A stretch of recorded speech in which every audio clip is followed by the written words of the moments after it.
ആപ്കി അദാലത്തിൽ കേരളത്തിന്റെ ഗവർണർ ആരിഫ് മുഹമ്മദ് ഖാന്റെ മേലുള്ള കുറ്റാരോപണം ഇദ്ദേഹം മുസ്ലിങ്ങളെ തെറ്റായ പാതയിൽ കൊണ്ടുചെല്ലുന്നു.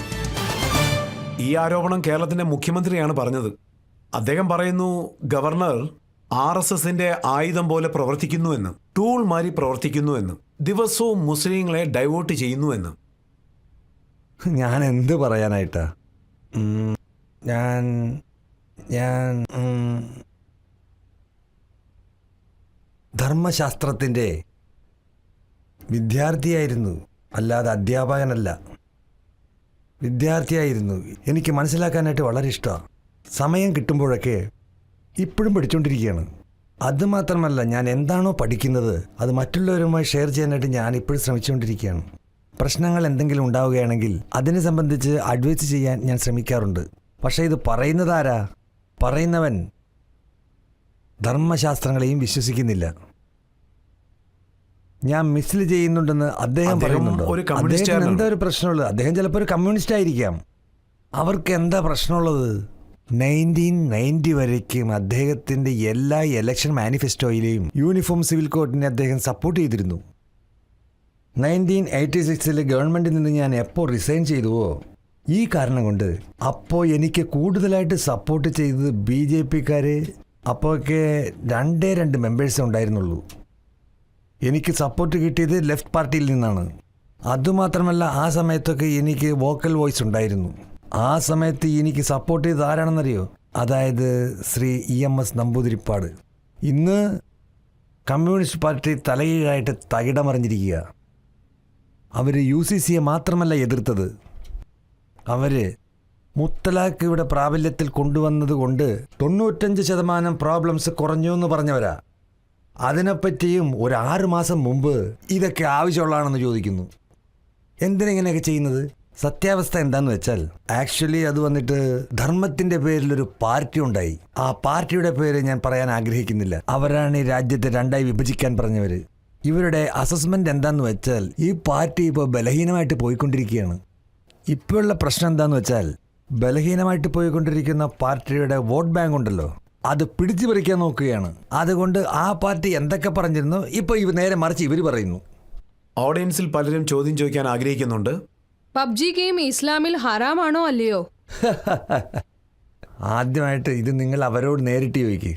അതായത് ആരാണ് ഇതിൻ്റെ അതോറിറ്റി എന്ന് പറയുന്നവരോ അവരോട് ചോദിക്കും. ഞാനൊരു സാധാരണ മനുഷ്യനല്ലേ, ഞാനൊരു സ്റ്റുഡൻറ്റ്. ഞാൻ ഒളിമറമില്ലാതെ ഒരു സത്യം പറയട്ടെ, ഈ പബ്ജി ഗെയിം എങ്ങനെ കളിക്കണമെന്ന് പോലും എനിക്കറിയില്ല. ഞാനതിനെക്കുറിച്ച് കേട്ടിട്ട് പോലില്ല. ഇന്നെന്തിനാണ് ഞാനതൊക്കെ പറ്റി പറയുന്നത്? സാഖിർ നായിക് എന്താണ് പറയുന്നതെന്ന് വെച്ചാൽ മുസ്ലിംസ് ആരും വീഡിയോ ഗെയിം കളിക്കാൻ പാടില്ല. കാരണം വീഡിയോ ഗെയിം കളിക്കുകയാണെങ്കിൽ അതിൽ ധാരാളം ഫോട്ടോകൾ വരും, വസ്ത്രം ധരിക്കാത്ത സ്ത്രീകളുടേതുപോലെ. അതിൽ മ്യൂസിക് ഉണ്ടായിരിക്കും. പക്ഷേ ഇസ്ലാമിൽ മ്യൂസിക് കേൾക്കാൻ പാടില്ല. അതെ, അങ്ങനെയാണോ? ശരി, ഞാൻ സമ്മതിക്കുന്നു. അദ്ദേഹം പറയുന്നത് ഞാൻ അക്സെപ്റ്റ് ചെയ്യുന്നു, ഏറ്റെടുക്കുന്നു. അദ്ദേഹത്തിൻ്റെ ഫോട്ടോ പോലും വീഡിയോയിൽ വരുന്നു. അത് ന്യായമാണോ? അതായത് കോളറിൽ മൈക്ക് വെച്ചിട്ട് അദ്ദേഹം സംസാരിക്കുന്നില്ലേ? അതൊന്നും സാരമില്ല. ഇനിയൊരു പ്രധാനപ്പെട്ട കാര്യം, യൂട്യൂബ് അവർക്ക് പേയ്മെൻറ്റ് കൊടുക്കുന്നുണ്ട്. കാരണം വ്യൂവർഷിപ്പ് ഒരുപാടുണ്ട്. അങ്ങനെയാണെങ്കിൽ യൂട്യൂബുകാർ പണം കൊടുക്കുമല്ലോ. അതായത് അവിടെ ഇതേപോലെ വീഡിയോ എടുത്തത് അവിടെ പണം സമ്പാദിക്കുന്നത് അതവർക്ക് ഹലാലാണോ? ഇത് നോക്കി, ഇതൊന്നും പുതിയ കാര്യങ്ങളൊന്നുമല്ല. ഇന്ത്യയിൽ ഇവരൊക്കെ തന്നെ എപ്പോഴെല്ലാം ഈ ഷിപ്പിൽ കയറി ഈ ഹാജിയൊക്കെ പോകാൻ തുടങ്ങിയോ അപ്പോഴേ ഒരു തടസ്സം ഉണ്ടായിരുന്നു. ഇന്ത്യയിലുള്ള എല്ലാ മുസ്ലിംസും ഹജ്ജിന് പോകാൻ പറ്റില്ല എന്നുള്ളത്. എന്താണെന്ന് വെച്ചാൽ അവിടെ നിങ്ങൾ പോകണമെങ്കിൽ നിങ്ങൾക്ക് വന്നിട്ട് എന്താ ഞാൻ പറയേണ്ടത്, അതിന് പെർമിറ്റ് വേണം. പാസ്പോർട്ടിൻ്റെ ആവശ്യമൊന്നുമില്ല. പെർമിറ്റിൽ ഫോട്ടോ ഒട്ടിക്കണം. അതുപോലെ തന്നെ ഫോട്ടോ എടുക്കുന്നത് ഇസ്ലാമിന് വിരോധമാണ്. അതുകൊണ്ട് നിങ്ങൾ ഹജ്ജിന് പോകാനേ പാടില്ലെന്ന്. അതുമാത്രമല്ല, തുടർന്നിങ്ങനെ പറഞ്ഞുകൊണ്ടിരിക്കുകയായിരുന്നു. പക്ഷേ ഞാനിവിടെ ആരുടെ പേര് പറയാൻ ഉദ്ദേശിക്കുന്നില്ല. നിങ്ങൾ കുറച്ച് TV നടക്കുന്ന ഡിബേറ്റ്സൊക്കെ ഒന്ന് കണ്ടു നോക്ക്. TV വരുന്ന ആങ്കേഴ്സൊക്കെ ഉണ്ടല്ലോ, വളരെ അട്രാക്റ്റീവ് ആയിരിക്കും. സുന്ദരിമാരായ പെൺകുട്ടികളും വരും. അതുമാത്രമല്ല, ഇത് തെറ്റാണെന്ന് പറയുന്നവർ അവരുടെ കൂടെ ഇരുന്ന് ഡിസ്കസ് ചെയ്യും. അതും TV സ്ക്രീനിലിരുന്നുകൊണ്ട്. അതിന് കുഴപ്പമില്ലേ? ഇത് ന്യായമാണോ?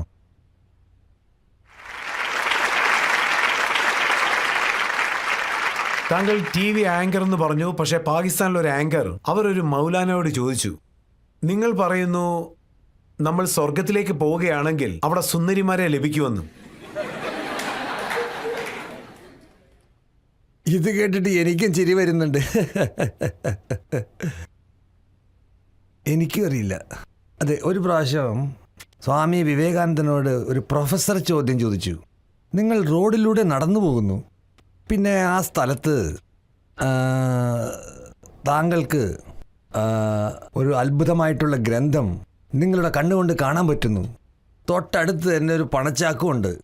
നിങ്ങൾ ആദ്യം ഏതെടുക്കുമെന്ന് ചോദിച്ചു. സ്വാമി വിവേകാനന്ദൻ പറഞ്ഞു, ഞാൻ പണച്ചാക്കേ എടുക്കുകയുള്ളൂ എന്ന്.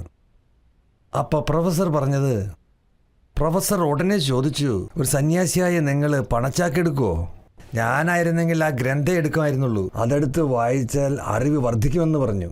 ആരെടുത്ത് എന്തില്ലയോ അതേ ആദ്യം എടുക്കുള്ളൂ എന്ന് പറഞ്ഞു. ആരുടെ എന്തില്ലയോ അവൻ വന്നിട്ട് അതെടുക്കാനല്ലേ ശ്രമിക്കുള്ളൂ. എന്നെ കൊണ്ട് ഇത്രയൊക്കെ പറയാൻ പറ്റുള്ളൂ. ബാക്കി കാര്യങ്ങളൊക്കെ നിങ്ങൾ വെച്ച കാര്യമാണോ? അതായത് സ്വർഗത്തിൽ സുന്ദരിമാരുണ്ട്, ഒരു മനുഷ്യന് 10 മനുഷ്യരുടെ ശക്തി ലഭിക്കുമെന്നും ഇതുപോലെയുള്ള പല അതിശയങ്ങളും ഉണ്ടെന്നും ഞാൻ മനസ്സിലാക്കിയെടുത്തോളം ഞാനൊരു കാര്യം തുറന്നു പറയാം. ഊർന്നതിൽ വർണ്ണിച്ചിട്ടുണ്ടാവും, അതിൻ്റെ അർത്ഥം എനിക്കറിയില്ല. അതിനെപ്പറ്റി പറയുകയാണെങ്കിൽ അതിനെ നേരം ഉണ്ടാവുള്ളൂ. പക്ഷേ എല്ലാം ഉണ്ടാവും അത്രേ. നദി ഒഴുകും, പഴങ്ങളുണ്ടാവും, പൂന്തോട്ടം ഉണ്ടാവും. അല്ല, ഈ സുന്ദരികളെ കുറിച്ച് എന്താണ് ഇങ്ങനെ അധികം സംസാരിക്കുന്നത്? അവിടെ തന്നെ ഒരുപാടുണ്ടല്ലോ. പക്ഷേ ഖുറാനിലൊരു ഭാഗത്ത് എഴുതിയിട്ടുണ്ട്, അത് വളരെ പ്രധാനപ്പെട്ടതാണ്. അതിലെഴുതിയിട്ടുള്ളത്, അതായത് ഈ മനുഷ്യൻ്റെ തലച്ചോറുണ്ടല്ലോ, അതായത് മനുഷ്യൻ്റെ ബുദ്ധി, അത് സ്വപ്നം കാണാൻ പറ്റാത്ത വിധത്തിൽ ആ സ്വർഗം ഉണ്ടായിരിക്കും. അതിൽ നിന്ന് നമുക്ക് എന്ത് മനസ്സിലാക്കാൻ പറ്റും? അതിലൊന്ന് ഒരു കാര്യം മനസ്സിലാക്കുന്നുണ്ട്. അതാണ് ഈ ധർമ്മശാസ്ത്രങ്ങളിൽ എഴുതിയിരിക്കുന്നത്. നമ്മൾ വായിക്കുമ്പോൾ അത് എല്ലാവർക്കും സമമായിരിക്കും. അതായത് ബുദ്ധി, അതായത് മന്ദബുദ്ധിക്കാരനും ചേരും, ആരാണ് നല്ല ബുദ്ധിശാലിയായിട്ടുള്ളത് അവനും ചേരും. സോ അവർ ഓരോരുത്തരെയും എടുത്തു പറയേണ്ടതല്ലേ. അതുകൊണ്ട് അവരെന്താ ചെയ്യുന്നതെന്ന് വെച്ചാൽ ദിവസവും ട്രെയിൻ പിടിച്ച് അവിടേക്ക് പോയിട്ട് വരുന്നത് പോലെ. ശരിയാ. അതുകൊണ്ട് എനിക്ക് എല്ലാവരോടും പറയാനുള്ളത്, അതായത് സ്വാമി വിവേകാനന്ദൻ പറഞ്ഞില്ലേ, അതേ കാര്യം തന്നെയാ. എന്താണോ നിങ്ങളുടെ അടുത്ത് ഇല്ലാത്തത് അത് നിങ്ങൾക്ക് ഒരുപാട് അട്രാക്ഷൻ ആയിട്ട് തോന്നും. അതല്ലേ നമ്മൾ അട്രാക്ട് ചെയ്യുന്നത്. താങ്കളോട് പറഞ്ഞില്ലേ പാകിസ്ഥാനിലുള്ള ആ ലേഡി ആങ്കറിനെ കുറിച്ച്? അവരൊരു മൗലാനയോട് ചോദിച്ചു, താങ്കൾ പോവുകയാണെങ്കിൽ അവിടെ സുന്ദരിമാർ ലഭിക്കും, പക്ഷെ സ്ത്രീകളായ ഞങ്ങൾക്ക് എന്ത് ലഭിക്കുമെന്ന്. അദ്ദേഹം പറഞ്ഞു, 7 ജന്മത്തിനും നിങ്ങൾക്ക് ഒരു ഭർത്താവ് മാത്രമേ കാണുള്ളൂ. അതിനവരെന്താ മറുപടി പറഞ്ഞത്? എനിക്ക് അത് ആവശ്യമില്ലെന്ന് പറഞ്ഞു. അവർ പറഞ്ഞിട്ടുണ്ടാവും, സ്വർഗത്തിലേക്ക് പോയാൽ അതേ ഭർത്താവിനെ കിട്ടുമെന്നുണ്ടെങ്കിൽ ഞാൻ എന്തിനാ അങ്ങോട്ടേക്ക് പോണേന്ന് ആ സ്ത്രീ പറയുന്നത് ഞാൻ കേട്ടിട്ടുണ്ട്. പിന്നെ അവിടേക്ക് പോയിട്ട് എന്താ പറയാനുള്ളത്? ഞാനല്ല, ആ സ്ത്രീ പറഞ്ഞതാ. ഇസ്ലാം സംസ്കാരത്തിൽ പലിശ വാങ്ങുന്നത് തെറ്റല്ലേ? ഖുറാനിൽ അത് അനുവദിക്കുന്നുണ്ടോ? ഇൻട്രസ്റ്റ് വാങ്ങിക്കുന്നത്, പലിശ വാങ്ങിക്കുക എന്ന് പറയും. ശരിയാണ്. ഞാൻ പലിശക്കെതിരായിട്ട് ഞാൻ വളരെ ശക്തമായിട്ട് തന്നെ സംസാരിച്ചിട്ടുണ്ട്. പക്ഷേ മിസ്രു എന്നൊരു ഷെയ്ഖ് മുഹമ്മദ് അബ്ദുൾ എന്നൊരാളുണ്ടായിരുന്നു. അയാളൊരു വലിയ സ്കോളറായിരുന്നു. അദ്ദേഹം നമ്മുടെ ഇന്ത്യയിലാണ് ജീവിച്ചിരുന്നത്. അദ്ദേഹം പഠിക്കുമ്പോഴാണ് എനിക്ക് മനസ്സിലായത് ഈ പലിശ, അതായത് ഏത് പലിശയെ, അദ്ദേഹത്തിൻ്റെ കണക്കുകൂട്ടലുകൾ പ്രകാരം എനിക്കായിട്ട് പ്രത്യേകിച്ച് അഭിപ്രായങ്ങളൊന്നുമില്ല. ഞാൻ സ്റ്റുഡൻറ്റ് മാത്രമാണ്. ഞാൻ എല്ലാ പുസ്തകങ്ങളും വായിച്ചിട്ട് ഞാൻ അതിൽ നിന്ന് മനസ്സിലാക്കിക്കോളാം. ആ ലാഭം ഞാൻ എടുത്തോളാം. അതുകൊണ്ട് തന്നെ ഷെയ്ഖ് മുഹമ്മദ് അബ്ദുളും ഇത് തന്നെയാണ് പറഞ്ഞത്. പിന്നെ സർ സയ്യിദ് അഹമ്മദ് ഖാനും ഇത് തന്നെയാണ് പറഞ്ഞത്. ഈ പലിശ ഇന്ത്യയിലും ഉണ്ടായിരുന്നു അത്രേ. അതാണ് ഗവൺമെൻറ് ബാൻ ചെയ്തത്. അതിനെയാണ് എന്തോ ചക്രവർത്തി എന്നൊക്കെ പറയുന്നത്. ചക്രവർത്തി പലിശ. അതൊക്കെ പഴയ കാലത്തുള്ള പലിശ എന്ന് പറയും. അക്കാലത്തൊന്നും ബാങ്കൊന്നും ഇല്ല.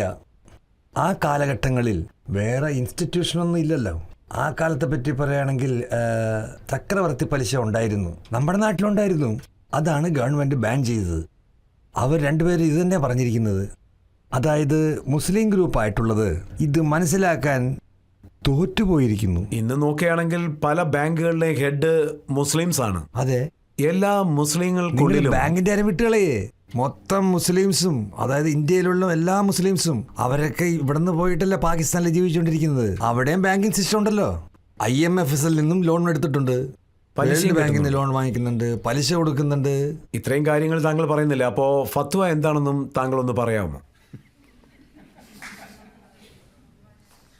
ഇതിൻ്റെ ലിറ്ററൽ മീനിങ് നമ്മൾ സെർച്ച് ചെയ്ത് നോക്കിയാൽ, അതായത് നിങ്ങളുടെ എന്തെങ്കിലും ഒരു നിയമപരമായ, ഇവിടെ ഒരുപാട് നിയമങ്ങളുണ്ട്, എല്ലാവർക്കും എല്ലാ നിയമങ്ങളും അറിഞ്ഞിരിക്കണമെന്നില്ലല്ലോ. അതുകൊണ്ട് ഏതോ ഒരു കാര്യത്തെ സംബന്ധിച്ചുള്ളൊരു സ്വപ്നം നിങ്ങളുടെ തലയിലുണ്ട്. അപ്പം നിങ്ങളൊരു വലിയ വക്കീലെ കണ്ട് അതിൻ്റെ ഒപ്പീനിയൻ ചോദിക്കും. ലീഗൽ ഒപ്പീനിയൻ, അതിൻ്റെ ലിറ്ററൽ നെയിമാണ് ലീഗൽ ഒപ്പീനിയൻ. ഇതിൽ ദുഃഖിക്കപ്പെടേണ്ട കാര്യം എന്താന്ന് വെച്ചാൽ, നിറയെ ആൾക്കാർക്ക് നിയമം എന്താണെന്ന് അറിയില്ല. ഫത്വ എന്ന് പറഞ്ഞ് ആരെ വേണമെങ്കിലും അതാണ് പൊക്കാം. ഞാൻ പറഞ്ഞു വരുന്നത്. അത് ഞാൻ പറയാം. ഇതിൻ്റെ ലിറ്ററൽ മീനിങ് എന്താന്ന് വെച്ചാൽ ഒപ്പീനിയൻ. പക്ഷേ ഇത് എങ്ങനെ ഇവർ ഉപയോഗിക്കുന്നത്? ഇത് കോർട്ടിൻ്റെ ഓർഡർ പോലെ ഉപയോഗിക്കുകയാണ്. ഫത്വ കൊടുത്ത് ഇവരെ വിരട്ടി ഓടിച്ചു. ഫത്വ കൊടുത്തു കഴിഞ്ഞാൽ ഇനിക്ക അത് നടക്കില്ല. ഫത്വ കൊടുത്തു കഴിഞ്ഞാൽ ഇവർ ഒരുമിച്ച് ജീവിക്കാൻ പാടില്ല. അല്ല, നിങ്ങളെന്താ കോർട്ടാണോ നടത്തുന്നത്? നിങ്ങൾക്കാരെ ഈ അധികാരം തന്നത്? ഇവർക്ക് ഒപ്പീനിയൻ കൊടുക്കാമല്ലോ. ഇതാണ് നടന്നുകൊണ്ടിരിക്കുന്നത്. പക്ഷെ പെട്ട് കഴിഞ്ഞാൽ ഇവരെന്താ പറയുന്നത്? ഞാൻ ജസ്റ്റ് ഒപ്പീനിയൻ മാത്രമേ കൊടുക്കുന്നുള്ളൂ, നേർവഴി പറഞ്ഞു കൊടുക്കുകയാണെന്ന്. പക്ഷെ ഒരു പാവപ്പെട്ട മനുഷ്യൻ്റെ അടുത്ത് പോയിട്ട് നിങ്ങൾ ഒന്നിനെയും കുറിച്ച് അറിയാൻ പാടില്ലാത്ത അവൻ്റെ അടുത്ത് ഫത്ത എന്ന് പറഞ്ഞാൽ ഒന്നും അറിയില്ല. പിന്നെ നിങ്ങൾ അവനെ കുഴപ്പത്തിലാക്കിയിട്ട് ഒപ്പീനിയൻ എന്നും പറഞ്ഞിട്ട് എന്തെങ്കിലും പറഞ്ഞ് പറ്റിക്കും. അവനിതിനെക്കുറിച്ച് വല്ലതും അറിയോ? ഇത് ഇവർ വേണമെന്ന് വെച്ച് ചെയ്തുകൊണ്ടിരിക്കുന്നതാണ്. ഇതിൽ നിന്നും വിമോചനം ലഭിക്കാൻ സാധാരണ മനുഷ്യൻ എന്താണ് ചെയ്യേണ്ടത്? പഠിക്കണം. നിങ്ങളുടെ അടുത്ത് പഠിപ്പില്ലാത്തിടത്തോളം കാലം നിങ്ങൾക്കൊരു സെക്യൂരിറ്റി ഉണ്ടായിരിക്കില്ല. നാട് നിങ്ങളെ പറ്റിച്ചുകൊണ്ടേയിരിക്കും. ആരെ കൊണ്ടും സെക്യൂരിറ്റി കൊടുക്കാൻ പറ്റില്ല. മനുഷ്യൻ ഈ വൃത്തികേടിൽ നിന്ന് രക്ഷപ്പെടണമെങ്കിൽ, ജീവിതത്തിൽ മുന്നേറ്റം ഉണ്ടാവണമെങ്കിൽ നല്ലൊരു വിദ്യാഭ്യാസം വേണം. ഈ നാണക്കേടിൽ നിന്ന് രക്ഷപ്പെടണമെങ്കിൽ അതിന് ഏറ്റവും വലിയ ആയുധം വിദ്യാഭ്യാസമാണ്. വിദ്യാഭ്യാസം. നിങ്ങളെ മനസ്സിലാക്കുന്നിടത്തോളം കാലം നിങ്ങൾ പഠിക്കണം. അതുമാത്രമല്ല, ഞാൻ നിങ്ങൾക്ക് ഖുറാനിലുള്ളൊരു കാര്യം പറയാം. വയ്യത, അതായത് അതിൽ പറഞ്ഞിരിക്കുന്നത് പ്രൊഫറ്റിക് മിഷൻ എന്ന് വെച്ചാൽ എന്താ? പ്രൊഫിറ്റിൻ്റെ ജോലി എന്താ? ഇത് 3 തരംതിരിച്ചിട്ടുണ്ട്. പ്രൊഫിറ്റിൻ്റെ ജോലിയെ വിദ്യാഭ്യാസം കൊടുക്കണം. പക്ഷേ ഇതിൽ 4മത്തൊരു പോയിന്റ് ഉണ്ട്. അതെന്താണെന്ന് വെച്ചാൽ, അതിലുള്ളത് വയ്യദാ അൻഹും ഇസ്രഹും വൽ അകലാലലെത്തിക്കാന തലൈ. അതിൻ്റെ പ്രോഫിറ്റിൻ്റെ ജോലി. ഇത് പ്രോഫിറ്റ് അല്ല. ഖുറാനെ സംബന്ധിച്ചിടത്തോളം എല്ലാ രാജ്യത്തും എല്ലാ മനുഷ്യൻ്റെ ഉള്ളിലും പ്രോഫിറ്റ് ഉണ്ട്. ഒരുപക്ഷെ ഇവിടെ നമ്മൾ അവരെ അവതാരമെന്ന് പറയുന്നു. അതുകൊണ്ട് ഇവരുടെ മിഷൻ എന്താണ്? ഇവരുടെ ജോലി മനുഷ്യൻ്റെ കഴുത്തിലും കാലിലുമുള്ള ചങ്ങലകളെ അറുത്തെറിഞ്ഞിട്ട് അവർക്ക് മുക്തി കൊടുക്കണം. ഈയൊരു കാരണം കൊണ്ട് തന്നെയാണ് എനിക്ക് അങ്ങനെ തോന്നുന്നത്. എഴുതിയിരിക്കുന്നത് ഞാൻ വായിച്ചിട്ടുണ്ട്, അതുകൊണ്ട് എനിക്ക് തോന്നുന്നു. അല്ലാ മെഹബാൽ പറഞ്ഞിട്ടുണ്ട്. ഇതിനെ സംബന്ധിച്ചാണ് അവരൊരു പ്രാധാന്യം കൊടുത്ത് പറഞ്ഞിട്ടുണ്ട്. അതാണ് ഞാൻ എടുത്തു പറയുന്നത്. പറയുന്നു, ക്യോം ഹാലിഖോം മഖ്ലൂം മേ ഹായൽ റഹീം പടുതേ പീറാനെ ഖലീസാക്കോ ഖലീസാ സഹദ.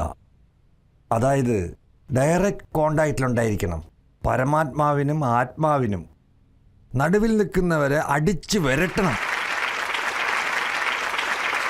ഇത് ഞാൻ പറഞ്ഞതല്ല, അല്ലാ ഇക്ബാൽ പറഞ്ഞതാണ്. അല്ലെങ്കിൽ നിങ്ങൾ എൻ്റെ പേരിൽ കേസ് എടുക്കുമല്ലോ. അല്ലാ ഇക്ബാൽ പറയുന്നു, ഈ നടുവിൽ നിൽക്കുന്നവരെയൊക്കെ അടിച്ചു വരട്ടാൻ കാലോട് ചവിട്ട്.